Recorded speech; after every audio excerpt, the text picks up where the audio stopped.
how important do you think it would have been to have more education when it comes to investing and finances? Extremely. A lot. So, would Very you, important. would you have sought out either financial advisors or books or something to help you? Well, my ex always did our taxes, and I just, gave him all the forms and turned away. And when I had to start doing my own taxes, I immediately had to hire a CPA. I didn't know the first thing about those forms. So I would have sought out more, education along those lines for sure. Were you nervous in that you probably, well, not probably, were you nervous in the fact that you were now going to have to take care of your own investing, your own finances? Very much so. I ended up with a really interesting situation. I went to a divorce financial analyst who basically kind of helped me go through what assets I had and what assets he had, and we kind of went through this whole process before we even started the divorce process, which kind of helped me, again, recognize where all the little pieces were. And then was also very lucky in that my attorney set me up with a great CPA firm that helped me get to the point of where I could start doing the taxes. And she, to this day, is just, when I first went in there and I said, I have not done the taxes in 31 years. And she said, don't worry, we'll get you through this. Whatever questions you have, we'll get you through this. And she still, I'm constantly asking her questions. But I would definitely have, I think everyone should kind of know where things are, where the investments are. And again, even if you just learn about it from, going to a little seminar or something, I think that would have helped me a lot. I just felt that it was not something that my family had ever done. My parents did not have investments, so I just kind of went along. I was fortunate because my parents, really, my dad, when he retired, all the financial planning and everything was well set, the trust and everything, so I kind of knew that. And then my husband and I, when we were married, we did a trust as well, and so I was involved in all of that. And then moving forward, I knew that we had to break our trust. And then I think it was interesting. I think just went through setting up a will, and I did the whole trust process, but I was pretty familiar with that, and that helps. But that education is really important. It's vital, and when women, we both need to know about things to protect, even if it's not a lot as it grows, be able to protect it. So I was able to set that up. And our CPA, I kept him. My CPA did not work with my husband from that point on, but I stayed with him, and so that was pretty smooth transition, and I was used to that.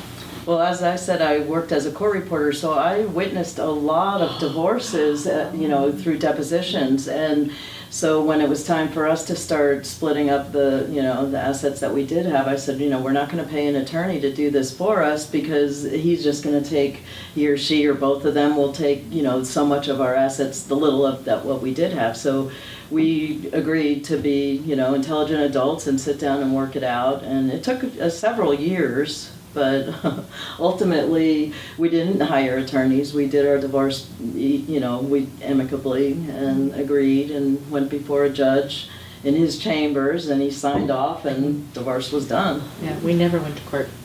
Never. We did everything. So none We of you did went to court? mediation, and it was. I did what do they call it? It's not Arbitration. mediation, not arbitration. I'm trying to think. Is it a communal? I can't think of the word with the divorce. It's a process, Like a dissolution settlement. Yeah, basically that's what we did. Is we met with our attorneys. We would go through all the things, and then it was all done as a marital settlement agreement. Right. We never went to court because neither one of we weren't fighting. Our attorneys would laugh. We would walk into the room for a meeting, kiss each other, say hello, and then sit down on opposite sides of the tables. And they would just look at us like. But we said, we've been friends, best friends, for 35 years. Yeah. And that really hasn't changed. So I know this question might be a little bit sensitive, but I'm kind of curious, how long did it take you before you felt like hey, it's okay again to start dating? Well, we went through such a long divorce process because we went from 2012 splitting and the divorce wasn't filed until 2014. And I think I started being interested in dating right around the end of 2014, 2015, right at the beginning of 2015. It hasn't gone well. Ditto, it hasn't gone well. And I've been single since '99, so yeah, there have been several long-term, well, a couple of years relationships, but nothing that I feel, like I don't want to settle. In some ways, Yeah. I just feel like if it's not right, I am just fine on my own, and so when the right person comes along, I think I'll know. That was not a goal of mine to be divorced and then to go out and search for someone else. But I've had a very special long distance friend for years, and that's all I'm going to say about that. Do you compare people who you might go out with who you were married to? Or do you say that I don't even want anything like that person? I think in the beginning I compared anyone I met to my husband, just naturally, but as time moves on, less so. I think the only thing I look at is my ex-husband was an absolute workaholic, and if I get that vibe from someone that is their only thing that they ever do in life, no. I want someone that will travel and be able to take time and be able to spend time, and yeah, that's the only comparison I ever make. Other than that, it's like, no, if it's interesting, it's interesting. But I haven't had a spark. I had a spark with one guy, and he moved. So you mentioned travel. Do you feel that you do more fun things or travel or hobbies? Do you feel like their Yeah. life's a little different? I take off with my daughter. We try to go somewhere once a year. We've been to Hawaii. This year we're going to Nashville because both of us are country western lovers.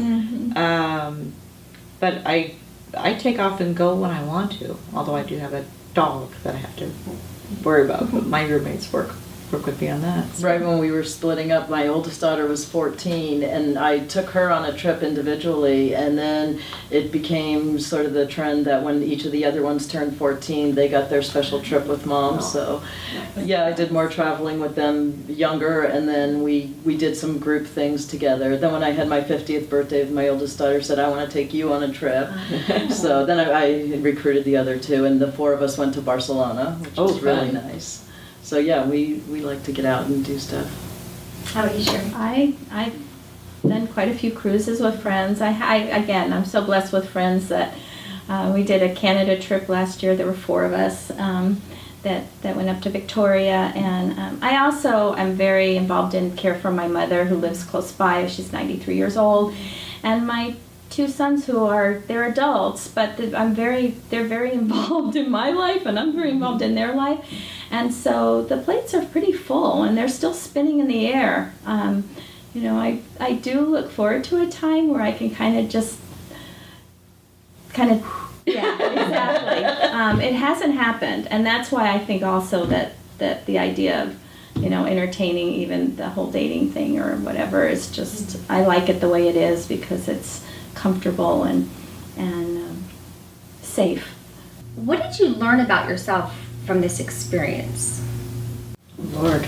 I learned I could overcome just about anything. I have, like I said, I've become stronger emotionally.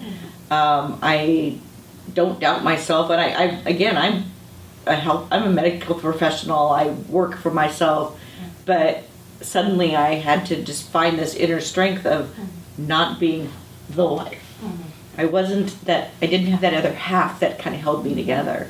Lots of counseling, but I went through the point where I had my counselor after 1 year said, the person that walked in the first day I saw you and the woman that's sitting here in front of me right now are two totally different people. She said, you understand yourself, you know how to deal with your feelings, you are figuring out what you have to do to survive. I mean, and part of what I came here for when I started coming here with you guys was because literally, even though I made parts of the decisions, I did not know anything. I still don't know much about investing. I didn't know, I knew where the assets were, but I really didn't know how I was going to manage them long term and how I was going to live until I'm 80, 90.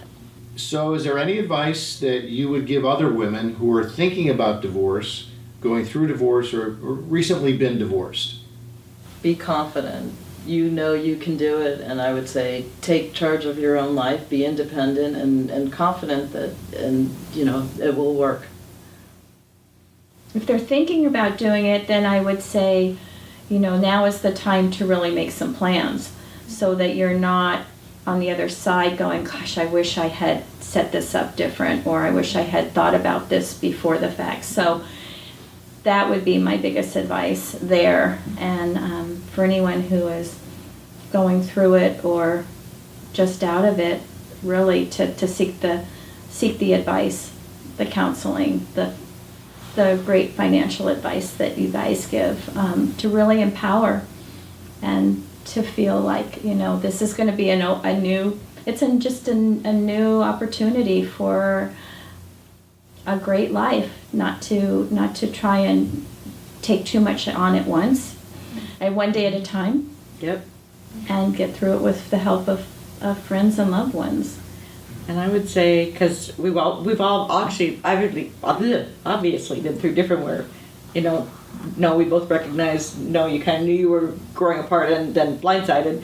I would just say, know that you will, right now you hurt, you are in pain, you are hurt, you are devastated, you are angry. You move through that at your own pace, but you get through it and you come out on the other side. Mm-hmm. And I am happier now than I've been in 30 some odd years, because I now know who I am. Much more, it's my identity now. I'm not myself, who I had my own identity, and Barry's wife. I am now me. I am Christine. And that's exactly what I would say. So get through it. Well, we'd like to thank you, Chris, and you, Sherry, and you, Renee, for coming in here and talking about your experiences. I know that probably wasn't an easy thing to do, but I think you will end up helping a lot of women.